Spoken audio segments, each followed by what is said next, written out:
Amen. Amen. Amen. Amen. Hallelujah.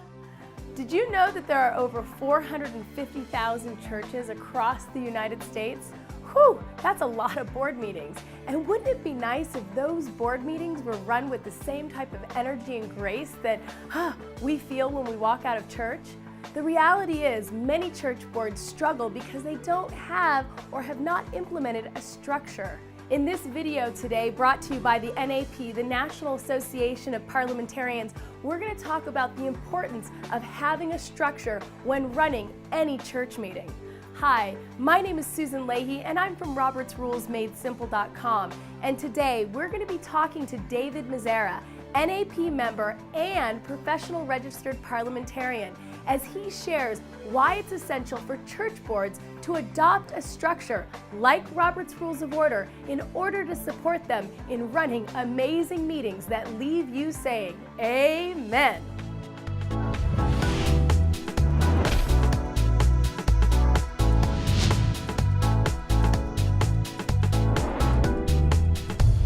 All right, so we are on the line with Mr. David Mazera, who's going to be talking to us about church boards and why it's important for a church board to have a structure when running their meetings. Now, how are you doing, David? Fine. Hi, Susan. Thanks for asking me to join you and help out a little today. Absolutely. Well, I'm glad that you said yes, and I think it's important. I went on to Google and I got this little statistic that I thought was staggering. There are over 450,000 churches in the United States alone.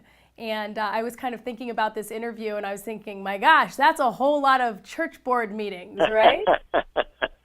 Oh, wow. So I'm excited to talk to you a little bit about the importance of having some kind of a structure when running these 450,000 church boards.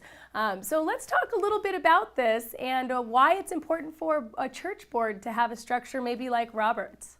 Well, a structure for a board meeting is certainly important. What I have found, unfortunately, is that many churches, denominations, congregations, synagogues that I've worked with don't want to use, they feel they're handcuffed by having to use a parliamentary authority like Robert's Rules of Order. Whether people have had bad experiences with them or they just think they're running simple meetings that don't need complicated rules, they just don't understand the importance of Robert's Rules or a parliamentary authority.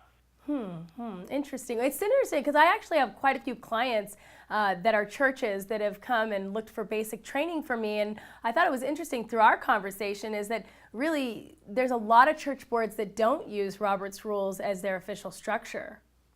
Right. I've had one board that said they don't need rules to run their meeting because they run their meetings using holy manners, which means that everybody is nice to everybody else, which is ideal, but that's what the basis of Robert's Rules is all about as well, is respect for one another's rights and running meetings that are manageable. Well, and it's interesting because what happens, David, with those holy manners when all of a sudden we're dealing with issues that are really of a practical nature? Maybe having to remove someone or if there's some financial issues. I mean, what happens if there aren't defined rules at that point? Yeah. Well, you said a practical issue. I would say a critical issue. Those two examples of congregation voting to remove its pastor, that's going to be pretty emotional. Or something involving money, such as selling property or buying a church building. And I think the key is don't wait for the problem before you determine a solution. Right. In other words, that you should establish rules before you even need those rules. Well, and it's interesting because I think that some churches think that there's really only one good book, and that might be the Bible or Quran or whatever they're operating under. And maybe are they resistant about the idea of using another authority? Hadn't thought of it that way. That might be it. You're giving me some insight into why there is such resistance. But I'll tell you, when a problem occurs, they understand that they weren't prepared to face the problem and they have no resolution for the problem. If I can give you an example, actually there are 4 areas that I call the big 4 that churches don't think about ahead of time. One is membership. Their guidelines or bylaws really need to clearly define membership in the congregation.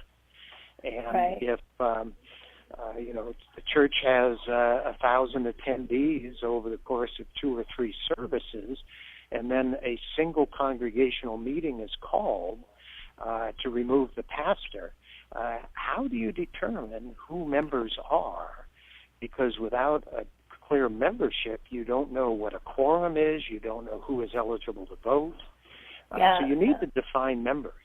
And that can create a huge amount of tension if you all of a sudden find yourself in a meeting and there's people who want to participate, but they're not necessarily members of the church. So that's a big deal. If you even know what a member is. Somebody who attends the first time, no names mentioned, that I worked with a congregation that determined membership based on a minimum contribution per year from the family. Wow. It's a different concept than applying for your local Rotary or Lions Club, where you apply, say I'd like to be a member, pay a simple dues, attend meetings, and you're a member. Mm-hmm. There you go. Well, I know that you're talking about the big 4. I want to make sure we get to the others of those. So membership is a big one. What else is on that? The use of proxies. I've seen situations where a congregational meeting, and somebody will show up and hold up 25 letters saying these are from other members who couldn't be here, and we all want to get rid of the pastor. Right. So now all of a sudden you've got this stack of proxies, and it's like, well, what do you do? And if you don't have that outlined, then there's an issue. So there's membership and there's proxies. What else is a part of that? Well, and also with proxies, I'll move on quickly, but some states allow, some states do not allow. Most cases, you must put in your governing document whether you can and cannot use proxies. You can't just surprise people. The third big item is a quorum. What constitutes a quorum? If you have 1,000 or 2,000 member church, how do you define members? And then how many must be present in order to make a decision, such as selling property? Right. Yeah. How do you conduct business? Because there is business that's happening within your church boards. I mean, that's so important to remember. And while, yes, it's godly work, but it's also business. Right. Now, a church board is probably easier, 12, 15 members. Robert says to the contrary, if nothing else is said, majority of the board. That's pretty easy. But get to a congregational meeting. Can you get a majority of 1,000 people? If not, is there a specific number? The key is it has to be in your governing document or your guidelines as to what a quorum is. So let me just real quick pause you real quickly, because we went through the big 3 and or the big 4, and we have a little bit of time left. What's the final part of that? There was membership, proxies, quorum, and voting. Voting. And you know what? That's a really huge issue when it comes to really laying out how people are going to vote. And in the time that we have in this interview, I want to direct some of our listeners to where they can get more information from the NAP. So I know you've been a long-standing member of NAP, and would love to know how long have you been in NAP, and how would you direct our listeners to use the National Association of Parliamentarians as a resource? Well, I'm hitting my 25 years, so I'm a silver anniversary member of the National Association. I think the key is have somebody help your congregation or church to come up with the guidelines, and one of the best ways is to go on the NAP website. I'm hoping it's on the screen, the URL at parliamentarians.org, and go to their referrals list. Or call the National Association 1-800-NAP-2929, I think. I hope that's okay. And ask for a referral in your geographic area, and you'll be given multiple names, and find out who has done work before with nonprofits, with churches. Go on the website to the bookstore. and see some great publications that have been written about how to write bylaws or guidelines. And NEP has some great resources. Or, Susan, I'm sure you have on the screen your reference there, and you could provide direct assistance or help church members that are looking for a referral.